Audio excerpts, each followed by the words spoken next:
Good morning student. Welcome to the future ice academy. Hope so आप सभी मस्त होंगे, हेल्दी होंगे और काफी अच्छे होंगे। आपकी स्टडी भी काफी अच्छी चल रही होगी।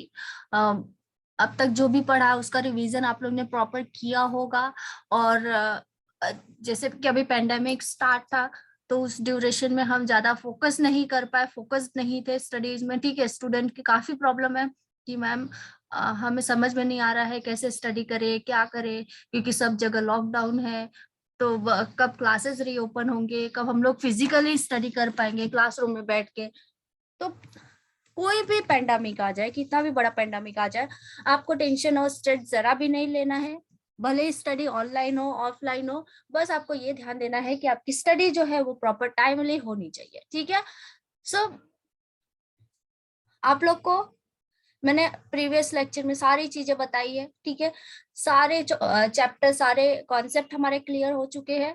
ठीक, और फिर भी मे बी आपको लगता है कि वापस से रिवीजन की जरूरत है, तो मुझे एक मैसेज कर दीजिए कमेंट बॉक्स में कि मैम हमें फिर से रिवीजन चाहिए, हमें एक बार वापस से समझना है कि क्या है। कि इतने दिन में जो हम लोग घर में लॉक थे तो हम सारी चीजें भूल चुके हैं, या हमें वापस से रिकॉल नहीं हो रहा है, हम इतना रिमेम्बर नहीं कर पा रहे, उसको रिमाइंड नहीं कर पा रहे।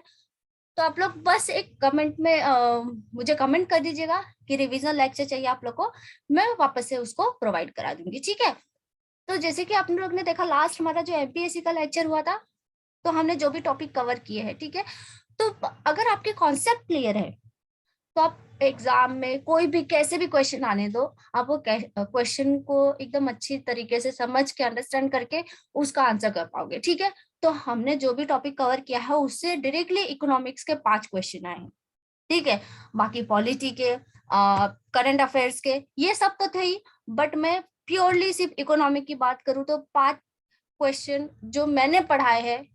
ठीक है, अगर आप प्रीवियस वीडियो में जाके देखोगे तो जो मेरे वीडियो है उससे डायरेक्टली आपको 5 क्वेश्चन आए, इट मींस आपके 10 नंबर वहां से आए हैं। ठीक है, तो मेन आपको ये पता होना चाहिए कि आपको स्टडी कौन से सेक्टर में करना है, कहाँ पे आपको फोकस करना है, आपका फोकस कैसा होना चाहिए। ठीक है, तो चलो अभी टाइम वेस्ट नहीं करते हम लोग, ये हमारा जो कॉन्सेप्ट है, जो चैप्टर है, चैप्टर नंबर 17 रमेश सिंह का टैक्स स्ट्रक्चर इन इंडिया, उसको कवर करते हैं। ठीक है, देखिए यहाँ पे देखिए, ये एक डायग्राम के थ्रू मैंने एक्सप्लेन करने की कोशिश की है। अगर आप लोग को नहीं समझ में आ रहा है, नहीं कुछ भी थोड़ा भी डाउट है, तो प्लीज मुझे बताइए आप लोग। ठीक है, टैक्स स्ट्रक्चर इन इंडिया ये 2 पार्ट में डिवाइडेड है, पहला है डायरेक्ट और दूसरा है इनडायरेक्ट। ठीक है, अब इनके भी दो दो पार्ट्स है। ठीक है, डायरेक्ट टैक्स में क्या होता है, पहले इसका मतलब समझ लीजिए। डायरेक्ट टैक्स मतलब क्या, आप डायरेक्टली क्या करते हो, डायरेक्टली पे करते हो। ठीक है, इसमें कोई मिडल मैन, कोई एजेंट कुछ नहीं होता है, आप डायरेक्ट जाके पे करते हो। ठीक है, वेबसाइट पे, ऑनलाइन, जैसे भी आपको करना होता है आप डायरेक्ट पे करते हो। इनडायरेक्ट में क्या होता है, जैसे कि आपको सर्विसेज मिली है उसके ऊपर आप टैक्स दे रहे हो। ठीक है, और वो टैक्स जो आपसे लेके जा रहा है वो किसी थर्ड पर्सन को पे कर रहा है। ठीक है, तो इसमें ऐसा होता है। एक छोटा सा एग्जांपल लेना चाहूंगी। सपोज आपका बर्थडे है, आपके किसी फ्रेंड ने आपको डायरेक्टली आके गिफ्ट दिया कि ये आपका बर्थडे है, ये मेरी तरफ से आपका गिफ्ट। ठीक है, वो डायरेक्टली आपके लिए लेके आएगी, तो वो क्या हो गया, डायरेक्ट टैक्स। इनडायरेक्ट टैक्स में क्या होगा कि आपका बर्थडे है, फ्रेंड यहाँ पे अवेलेबल नहीं है या फिर उसको पता ही नहीं है, तो उसके बिहाफ में, उसके लिए अगर आप किसी को गिफ्ट दे रहे हो या फिर आपके फ्रेंड ने आपके लिए गिफ्ट सेंड किया है, तो वो क्या है, इनडायरेक्ट टैक्स। टैक्स है, मतलब वो यहाँ पे अवेलेबल नहीं है बट आपके पास क्या आ गया है, गिफ्ट आ गया है। ठीक है, तो इसी तरह होता है कि गवर्नमेंट के पास हम नहीं होते बट हमारा टैक्स पहुंच जाता है। क्लियर। देखिए, इनकम टैक्स और कॉर्पोरेट टैक्स हमारा डायरेक्ट टैक्स में आ गया। इनकम टैक्स, जितनी भी आपकी इनकम होती है उसके ऊपर आपको टैक्स पे करना होता है। ठीक है, कॉर्पोरेट टैक्स क्या होता है, जो भी बिजनेस मैन होते हैं, ठीक है, जिनका भी इंडस्ट्री होता है, जिनका भी फर्म होता है, उनको क्या करना पड़ता है, टैक्स पे करना पड़ता है। ठीक है, जिससे सीएसआर हमारा रिस्पॉन्सिबल हो जाता है। ठीक है, कॉर्पोरेट सोशल रिस्पॉन्सिबिलिटी, वो सब चीजों के लिए हमें क्या करना पड़ता है, टैक्स पे करना पड़ता है। ठीक है, एज अ एंटरप्रेन्योर। नेक्स्ट हमारा इनडायरेक्ट टैक्स। इनडायरेक्ट में भी 2 टैक्सेस है, सेंट्रल टैक्स और स्टेट टैक्स। ठीक है, सेंट्रल टैक्स में क्या पढ़ना पड़ता है हमें, पहले एक्साइज। ठीक है, एक्साइज टैक्स क्या होता है, किसी भी चीज का प्रोडक्शन जब हम करते हैं, मैन्युफैक्चर करते हैं गुड्स का, तो उसके लिए जो हम टैक्स पे करते हैं उसको बोलते हैं एक्साइज टैक्स। ओके, नेक्स्ट हमारा सर्विस टैक्स।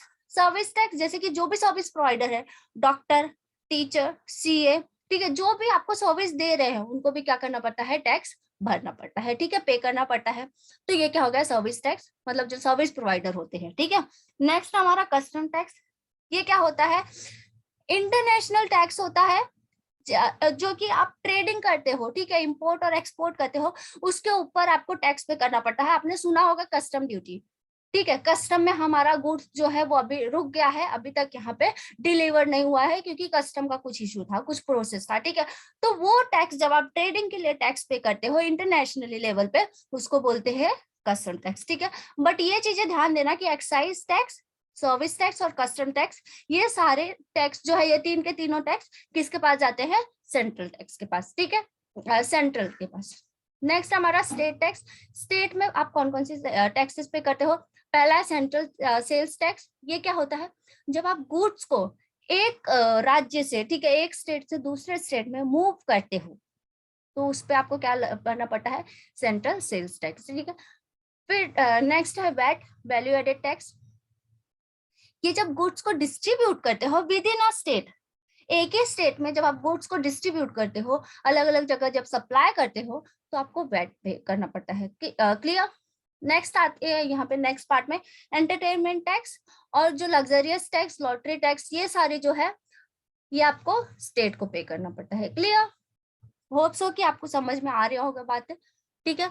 अभी देखिए ये हमारा जो प्रेजेंट टैक्स स्ट्रक्चर है वो क्या है, पहले आपकी चीजें कहाँ पे आती है, मैन्युफैक्चर होती है, फिर होलसेलर के पास आती है, फिर रिटेलर के पास आती है, और फिर लास्ट में वो किसके पास आती है, कंज्यूमर के पास, जो इसको कंज्यूम करने वाला है या फिर जो उसको यूज करने वाला है, क्लियर। तो अब देखेंगे आप टैक्स स्ट्रक्चर जो था हमारा, टैक्स की जो सर्विसेज थी वो काफी कंज्यूम कर दी गई है, काफी कम कर दिया गया है, उसको सबको एक अम्ब्रेला में लाके खड़ा कर दिया है जीएसटी में, ठीक है। जीएसटी का टॉपिक हम आगे कवर अप करेंगे, अच्छे से समझेंगे उसको, क्योंकि यही चैप्टर में है, यही कॉन्सेप्ट में है। लेकिन आपको मैंने बताया था कि हमें प्रीवियस भी पढ़ना पड़ता है, ऐसा नहीं कि टैक्स की जगह जीएसटी आ गया तो हम पूरी तरह से फोकस्ड हो जाए जीएसटी पे, ठीक है। टैक्स का भी इंफॉर्मेशन हमें थोड़ा होना चाहिए, ठीक है। नेक्स्ट देखिए, इनकम टैक्स डिपार्टमेंट ने कुछ क्लासिफिकेशन दिया है, जो हमारी टैक्सेस आती है उसकी कैटेगरीज में डिवाइड किया है कि किसको किसको टैक्स भरना पड़ेगा और किसको किसको नहीं भरना पड़ेगा, ठीक है। ऊपर जो भी है देखिए, सैलरी और पेंशनर्स, ठीक है, जो सैलराइड पर्सन होते हैं उनको भी टैक्स पे करना पड़ता है, और जो पेंशनर्स होते हैं उनको भी टैक्स पे करना पड़ता है, ठीक है। उनकी जो क्राइटेरिया होती है, जो लिमिटेशन होता है उसके बियॉन्ड, ठीक है, उसके अबव अगर वो जाते हैं तो उनको टैक्स पे करना पड़ता है। अब ये जरूरी नहीं कि जो सैलरी अर्निंग कर रहे हैं सिर्फ उनको ही टैक्स पे करना है, जो पेंशनर्स है उनको भी टैक्स पे करना पड़ता है, क्लियर। नेक्स्ट हमारा रेंटल इनकम। रेंटल इनकम मतलब कि आपका जो प्रॉपर्टी है, ठीक है, रेसिडेंशियल और कॉमर्शियल, उससे अगर आपने कुछ भी भाड़े पे दिया है, एक जगह आप रह रहे हो और दूसरी जगह आपने प्रॉपर्टी को क्या किया है, रेंट पे दिया है, तो उसके लिए भी आपको टैक्स भरना पड़ता है। इवन आप जहाँ पे रहते हो वहां भी आपको जो बीएमसी टैक्स होता है, ठीक है, जिसको हाउस टैक्स बोलते हैं, वो भी पे करना पड़ता है, क्लियर। नेक्स्ट है हमारा capital gain. Capital gain means what, जब आप किसी भी गुड्स को, किसी भी असेट्स को, ठीक है, सेल करके उससे जो प्रॉफिट मिलता है उससे उसको आप क्या करते हो, कैपिटल गेन। जैसे कि कैपिटल गेन, कैपिटल लगता कहाँ पे है, जो आपका बिजनेस होता है, जो ओनर ने इन्वेस्टमेंट किया है, ओनर ने जो पैसे लगाए हैं उसको हम लोग बोलते हैं कैपिटल, ठीक है। तो वहां पे जब आपका कुछ भी गेन होता है, कुछ इनकम होती है, कुछ अर्निंग होती है, तो वहां भी आपको टैक्स पे करना पड़ता है, ठीक है। बिजनेस और प्रोफेशनल टैक्स, आपका कोई बिजनेस है, ठीक है, आप कोई प्रोफेशनल हो, जैसे डॉक्टर हो, सीए हो, टीचर हो, कुछ भी हो, तो भी आपको टैक्स पे करना पड़ेगा, ठीक है। नेक्स्ट है अदर सोर्सेस। अदर सोर्सेज में क्या क्या आएगा, इसको नोट डाउन करते चलिए और दिमाग में भी इसको फिट करते चलिए, तो आप लोग को कॉन्सेप्ट और भी अच्छा समझ में आएगा, ठीक है। Interest receive on fix deposit. जब आप फिक्स डिपॉजिट अपने बैंक में जब डिपॉजिट करके रखते हो 5 ईयर के लिए, 10 ईयर के लिए, ठीक है, तो उस पे जो इंटरेस्ट मिलता है उसके लिए भी आपको टैक्स पे करना पड़ता है। नेक्स्ट है गिफ्ट, ठीक है, गिफ्ट बहुत ज्यादा एक्सपेंसिव है, उसके लिए आपको टैक्स भरना पड़ेगा। तो आपने अभी देखा होगा जैकलिन फर्नांडिस का, वो कैट उनको किसी ने गिफ्ट दिया था, वो जब कैट यहाँ पे लेके आई तो कस्टम में वो यहाँ पे एयरपोर्ट पे रोक लिया गया कि इसके लिए आपको क्या करना है, टैक्स पे करना है, ठीक है। नेक्स्ट है विनिंग ऑफ प्राइज ऑफ और लॉटरी, ठीक है। अगर आपको लॉटरी लगती है, केबीसी में आप देखोगे कि इतना अमाउंट जीत गया, उतना अमाउंट जीत गया, तो पूरा का पूरा अमाउंट उन्हें नहीं रिसीव होता, उसमें से कुछ अमाउंट जो टैक्सेबल अमाउंट होता है उसको टैक्स डिडक्ट करके फिर उनको वो अमाउंट दिया जाता है, ठीक है। एग्जम्प्टेड इनकम, यहाँ पे देखिए कुछ कैटेगरी ऐसी है जिनको एग्जम्प्ट किया गया है। प्योरली इसमें आप कह सकते हैं कि जो एग्रीकल्चर है वो पूरी तरह से क्या है, एग्जम्प्ट है, ठीक है। फिर नीचे देखिए एरो देखिए, यहाँ पे दिया है आपको एग्जम्प्टेड इनकम। एग्जम्प्टेड इनकम में देखिए इंटरेस्ट ऑन पीपीएफ, जो हमारा प्रोविडेंट फंड में जो इनकम होता है, जो इंटरेस्ट मिलता है, उसमें जो आपको टैक्सेस लगेंगे वो फ्री हो जाते हैं। Interest on tax free bond, ऐसे बॉन्ड जिस पे टैक्स नहीं है तो उस पर इंटरेस्ट नहीं लगेगा आपको, उस पर टैक्स नहीं लगेगा, sorry. Dividend from stock and equity mutual fund, ठीक है, जो आपको म्यूचुअल फंड पे और स्टॉक पे जो भी डिविडेंड रिसीव होता है उस पे भी आपको टैक्स नहीं भरना पड़ता है। पेमेंट ऑफ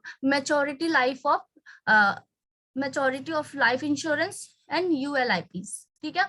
आपका जो पेमेंट होता है, ठीक है, जिस मैच्योरिटी हो जाती है, जैसे आपने लाइफ इंश्योरेंस लिया है, ठीक है, उसका मैच्योरिटी पीरियड हो गया है, ड्यूरेशन, तो उसके लिए जो आपको इंटरेस्ट मिलेगा उस पर भी टैक्स नहीं मिलेगा। ग्रेजुइटी क्या होता है, ग्रांट होता है, इस पे भी आपको टैक्स नहीं मिलेगा। गिफ्ट फ्रॉम रिलेटिव्स, अगर रिलेटिव ने कोई गिफ्ट दिया है, ठीक है, सपोज कबर्ड दिया है, टीवी दिया है, फ्रिज दिया है, एसी दिया है, तो इसके ऊपर भी आपको टैक्स नहीं लगेगा, ठीक है। Income up to ₹15,000 of a minor child, up to 2 children allowed, ठीक है। अगर कोई माइनर चाइल्ड है आपके और उनकी इनकम कितनी है, 15,000 है, तो भी वो टैक्सेबल नहीं, ठीक है। फिर कंपनसेशन जो बीआरएस पे मिलता है वो 5 लाख तक है, तो उस पर भी टैक्स नहीं भरना पड़ेगा आपको, ठीक है। अगर कोई कंपनसेशन आपको मिलता है डेथ और इंजरी पे, तो भी आपको टैक्स नहीं लगेगा। इनकम फ्रॉम एग्रीकल्चर ये पूरी तरह से एग्जम्प्टेड है, मैंने बताया पहले ही, तो इस पे भी आपको टैक्स नहीं लगेगा, ठीक है। तो इतना ये टैक्स स्ट्रक्चर था, इसको बेसिक मैंने ऊपर से सारी चीजें आपको एक्सप्लेन कर दी है। तो अब इसका जो बाइफर्केशन है, ठीक है, जो डेफिनेशन है, ये सब चीजें हम नेक्स्ट लेक्चर में करेंगे, ओके। तब तक के लिए आप इसको एक बार वापस से रिवाइज कीजिए, क्योंकि अगर वीडियो ज्यादा बड़ा हो जाएगा तो आप लोग को बोर होता है, तो आप लोग तब तक इसको रिवाइज करते रहिए, ठीक है।